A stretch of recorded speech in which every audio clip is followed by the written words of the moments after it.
आज आपण बनवणार आहोत डाळ पालक। तुरीची डाळ आणि पालक शिजून घेतलेला आहे। फक्त एकच करायचं आहे, पालक धुवून घ्यायचा आहे आणि नंतर शिजायला घालायचं आहे। चला, इकडे शिजून घेतलेला आहे आणि इकडे कढई गॅसवर ठेवलेली आहे। त्यामध्ये तेल घातलेलं आहे, 1 चमचा जिरे, 1 चमचा मोहरी घातलेली आहे, 1 कांदा एकदम बारीक चिरून घातलेला आहे, 7 ते 8 लसूण पाकळ्या खलबत्त्यामध्ये ठेचून घातलेल्या आहेत। अप्रतिम लागतो आणि वास असा मस्त सुटलेला आहे फोडणीचा। पौष्टिक पण आहे, भातासोबत खा, पोळीसोबत खा, कशासोबत पण खा, अप्रतिम लागतो। 1 ते 1.5 टोमॅटो घातलेला आहे एकदम बारीक चिरून। त्यामध्ये मसाले घातलेले आहेत, लाल तिखट घातलेला आहे, हळद घातलेली आहे आणि चवीपुरतं मीठ घातलेलं आहे।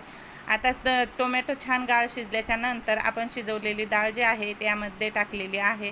आता दुपारच्या जेवणात बना, रात्रीच्या जेवणात हलकं फुलकं मस्त आहे। कशी वाटली रेसिपी नक्की कमेंट करून सांगा। नवीन असाल तर चॅनलला सबस्क्राईब करा, लाईक करा, शेअर करा, मोठे व्हिडिओ पण